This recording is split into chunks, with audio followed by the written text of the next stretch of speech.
Monday. Welcome to the SQUADCAST, where myself, Steve, and Caboose break down the latest in gaming and geek culture. And this week, we brought a friend, like every week, but this week, this friend is showing me up with their background. Welcome to the show, Brock. You look like you're in a hospital ward, Camille. Well, maybe I am, Brock. Maybe this is just how I'm living life, okay? No. All right, I'm not judging. Well, I don't know if anyone can see it, but I have like cables here. So I do have my figures. Okay, I have my Dragon Ball figures. I just don't have anything Wow. So that's why that's happening. But Brock, tell me about what is going on back there? What is your favorite figure you have behind you? Oh boy. I mean, there's so many, but obviously among all things, it's the Robert Pattinson Funko Pop from the movie Twilight is a big favorite of mine right there. And you know, That's on brand. Everyone at home, I think that just tells you the type of person Brock is. So welcome to the show, Brock. Thank you for sharing Rob with us. It's a great Funko. Okay, I bought them at Hot Topic for like $3.99. Yeah, well, That's a deal. They're all on sale. Let's face it. It wasn't a great series of movies. Anyways, for you at home, you know, every week we break down the latest in gaming and geek culture, like I mentioned. This week we're going to be talking about Ubisoft and Star Wars collab. We're going to be talking about Bethesda's Indiana Jones tease, MK movie info, and our first look at that, as well as Brock's going to be bringing us some info on Sackboy's latest adventure. Now you know the topics. Get all your thoughts in your head. Let us know what you're thinking in chat, as well as on Twitter at SquadState. Let's get started. I'm going to kick it off with last week. I think this is one of the most randomest news pieces that happened last week. No one was expecting it. But Ubisoft pretty much announced that they are working on a Star Wars game. So they're collaborating with Lucasfilm Games, and they're going to be bringing an open world, new story-driven Star Wars game. Obviously, this is something that fans have wanted for a very long time, and that's making a lot of people excited. But I think it's also making people excited because, well, EA is not behind this one. How did you guys feel about the news that we're finally getting an open world game for Star Wars? And how do you feel about Ubisoft being behind that? Yeah. I'm going to go to you, Caboose, first. Yeah. Yeah. Sorry. I'm into it. I will say though, okay, like I get it. EA, they flubbed the bag a couple of times with Star Wars games, but like, I don't think enough people are realizing, like, I didn't necessarily play it, but from everyone that I know who has, I don't think people are realizing, like, apparently how good of a game Jedi Fallen Order was. Yes. Like I think EA has hot garbage. Hot garbage. Oh, is this a hot take? Is this a hot take? Hot take. I could not stand that game. Just what? Story-wise, great. Damn. But the same repeatable gameplay loop. It was so bad. Like, how many times did you need to fall down like a hill to like hide a loading time? Okay, fair enough. But okay, well, either way, it's exciting to hear that Ubisoft's working on an open world Star Wars game. It's exciting to hear in general. Like, I think what I appreciate about it is what everyone appreciates, that EA is not working on it, because it means EA doesn't have the exclusivity anymore. Right. And that's something, and actually, I'm just going to mention in there, that's something that Lucasfilm Games mentioned, that they're open to any developer coming to them with ideas. So this is now, we're going into a whole new world. Yeah, this is what it, I see what you did there. This is what we should have, this is what it should have been, you know, like this is, you take a property like Star Wars, such a massive IP, you should go to multiple different developers. You go to just EA or everybody under EA's umbrella, and it's really kind of shackling some of the creativity that a studio like Ubisoft might have for a Star Wars game. So who knows maybe how long Ubisoft has had like this idea, how long they've wanted to make this game, and now they have the opportunity to, which is great. I'm excited. I'm looking forward to it, but I'm assuming we're not going to see it for a long while. We're probably not going to see it for a long while because they've only been working on it for a year now. So what makes me really excited with that though, it's going to be a next gen game. Yeah. So it's going to be made for next gen. It's going to probably look beautiful with ray tracing, the word that everyone wants in their game. And yeah, I'm excited for that. Steve, how about you? I'm really stoked on this news again because of the whole EA exclusivity. I think that they squandered that whole deal. I mean, we're 8 years into a 10-year deal, and arguably, Jedi Fallen Order, good to great game, depending on who you ask. Squadron's another niche kind of title that some people like, some people don't really like the flying sims. And then you've got a very mediocre first-person shooter and another first-person shooter that, made people lose their minds over microtransactions, went to court over microtransactions, and really set off this whole conversation of how other developers are handling their microtransactions. So altogether, it's not really great for EA. And if I was Disney, I'd be really annoyed, upset, and I'm not surprised that they didn't really want to move forward with an extension on that deal. So when you look at it and, if you're Disney and Lucasfilm and you're thinking to yourself, okay, I want there to be an open world Star Wars game. Who are you going to go to? The studio and publisher that makes open world pretty much, pretty exclusively. Yeah. But what I think is really exciting is that they approached Ubisoft Massive, which is the developer, obviously, that's behind The Division. Yes. And it's very telling that in that announcement, they specifically called out that they'll be using the Snowdrop engine, which isn't what Ubisoft typically uses. They use the Anvil engine on stuff like Far Cry, Assassin's Creed. Snowdrop is almost exclusively used on The Division, with the exception of like the South Park games. So knowing that, you can kind of almost see what they're going to do. And I refrain from saying that it's going to be like the lazy attempt and just being like, here's The Division, but in space, Star Wars. But at the same time, I really like The Division. And I think having a Star Wars game set around what The Division brought to the table is really cool. Like, I just imagine a game like you're playing as rebel soldiers infiltrating a Empire city, like a gigantic city, and you're going through the streets and stuff. That's really cool to me with the amount of detail that Ubisoft Massive brings to the table. See, that's interesting for maybe a few missions. Anyone, if they're thinking a Star Wars game, you want to be a Jedi.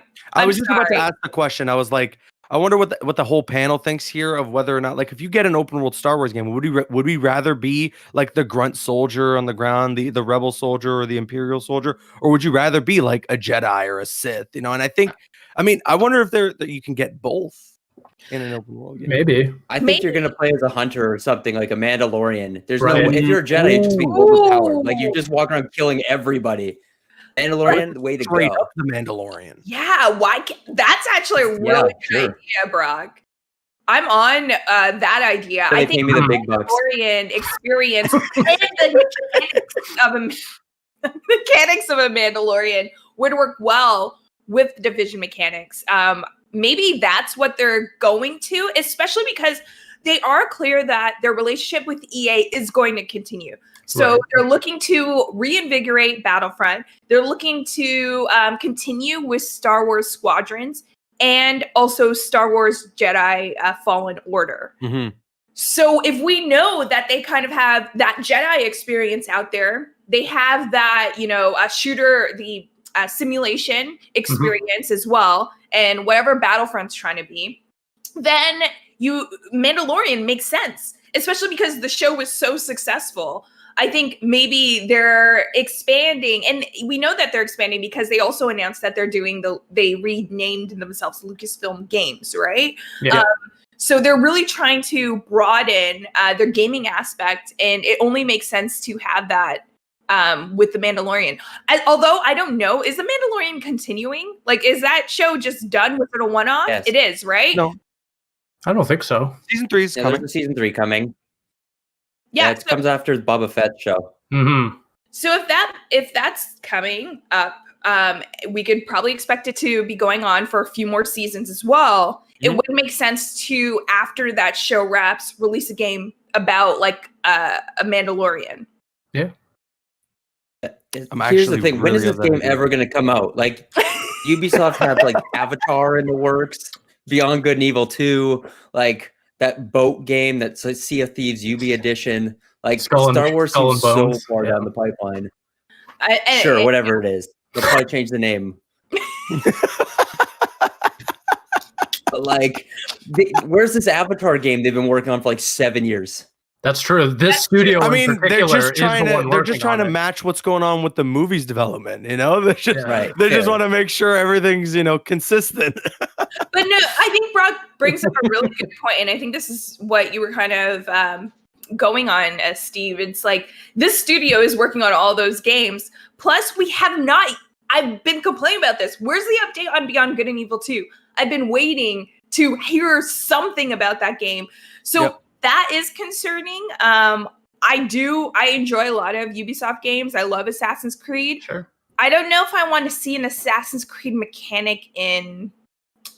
Yeah, I definitely don't want to see anything Assassin's Creed in a Star Wars game. I'm trying to think of what. You want to climb a watchtower as a Jedi?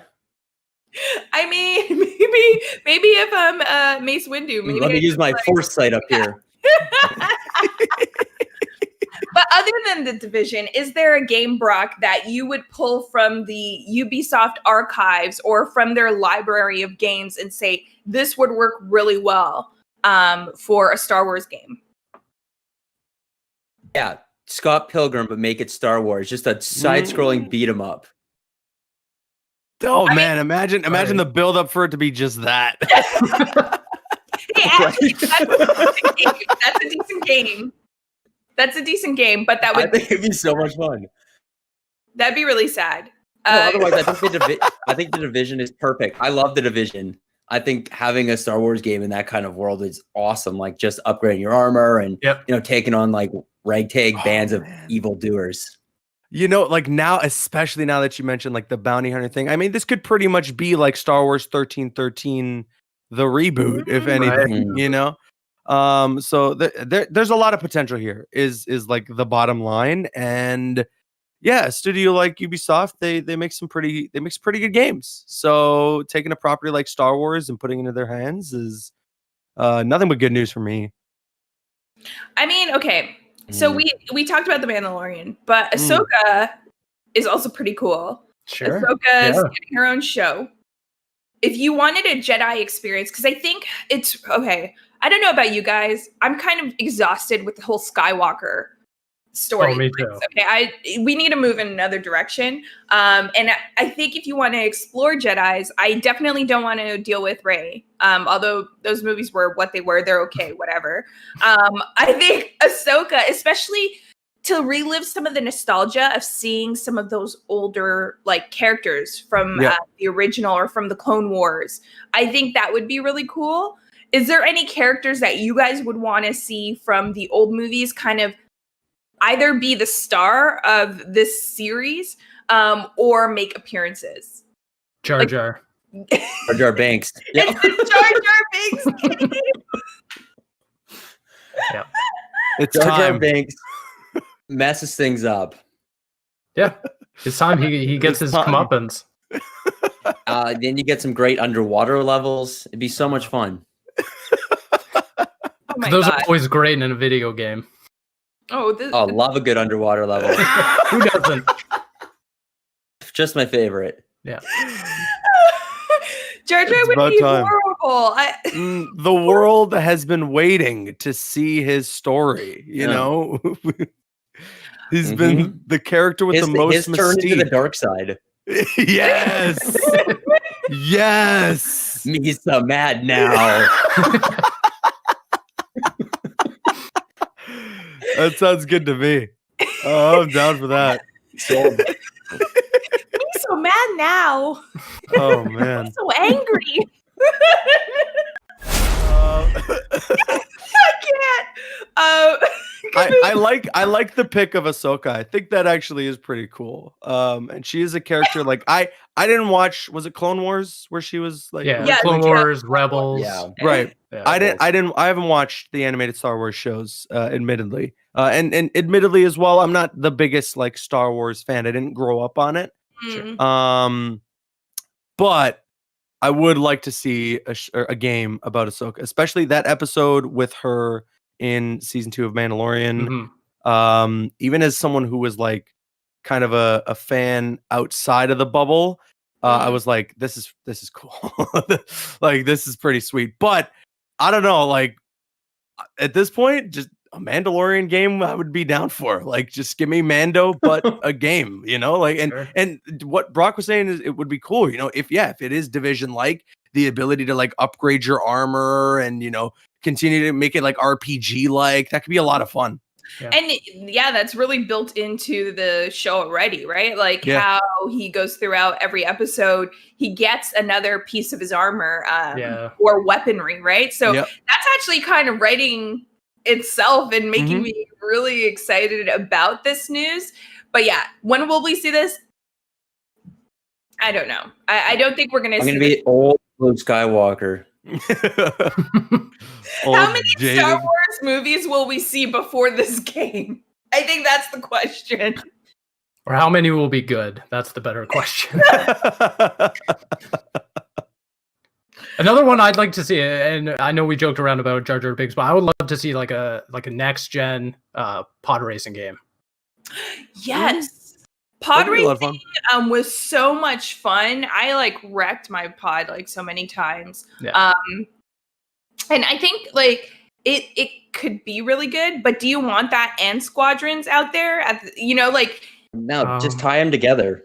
Yeah, right. Yeah. I think it would make more sense to bundle them together, and maybe that's something EA could work on. And I don't know if Ubisoft would do a good pod racing game. No. But the good thing about this news though is that they're kind of taking this whole Marvel Studios approach where now they can just go to anybody and say, okay, make this game, make that game. Because like Marvel took the smart route, which is why we got games like Spider-Man, Iron Man VR, arguably Avengers. But like they got to approach different studios and say, okay, well, what are you good at? Make this game. Use our license and make this game. While, you know, EA kind of just took the IP and was like, well, we can just sit on this. We don't have any competition here. We can make whatever we want. Yeah. Now, obviously, like you mentioned, they're going the route where they're trying to produce games with as many studios as possible. They also announced all these different shows that are coming out within the Star Wars universe. Do you guys feel like that's oversaturation? I think the problem more than anything is the fact that they want to make everything in canon. I think another big thing that works so well, Steve, with Marvel games just kind of shopping to anyone is they're like, hey, what story do you want to tell with this character? With Spider-Man, it's not connected to Avengers. It's not connected to like Iron Man VR. It's in its own pocket world. It's its own like story. It's not like built on anything. It's just Insomniac's version of Spider-Man.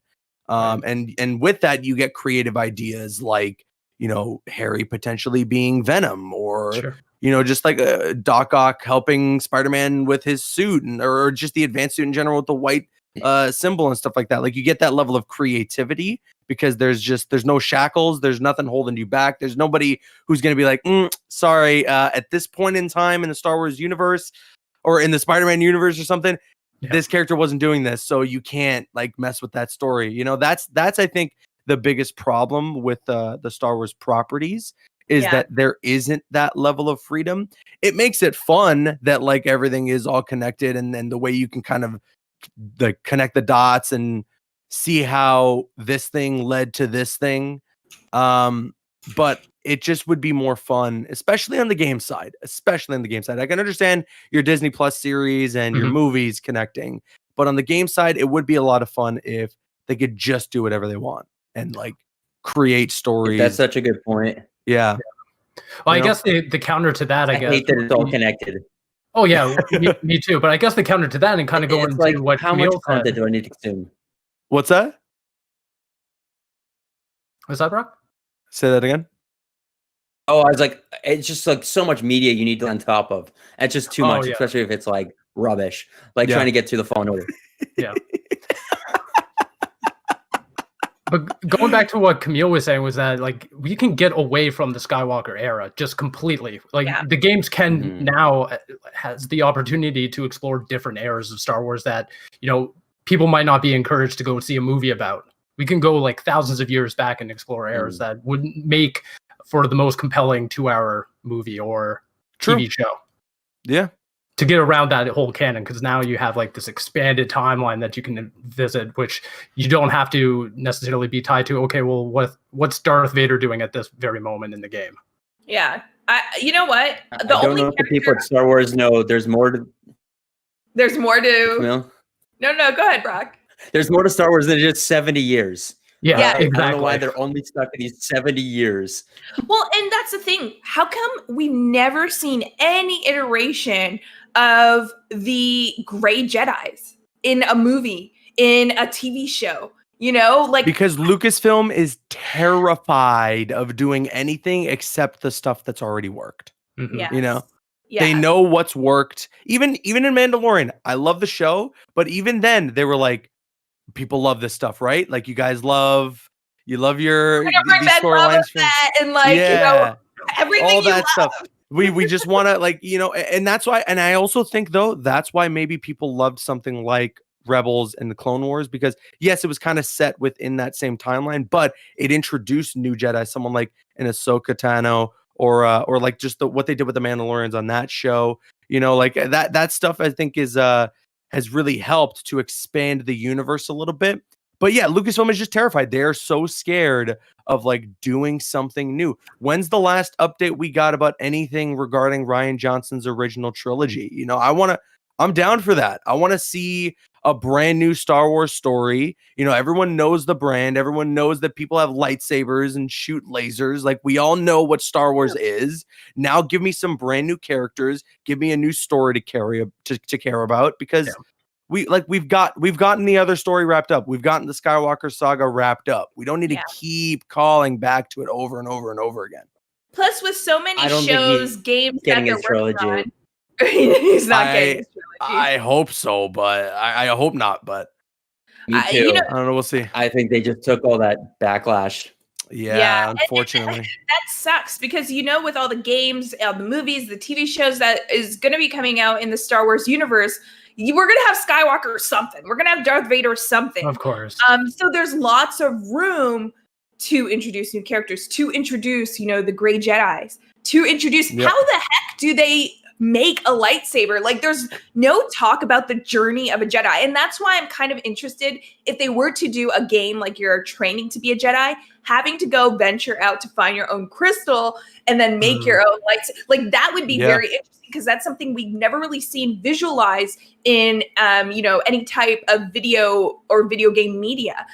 So that's something I'm interested in. But like we said, I think this news is hopeful, but not too hopeful. And we'll all just be waiting till we actually see something and hear more about what the story in this open world is going to actually be about.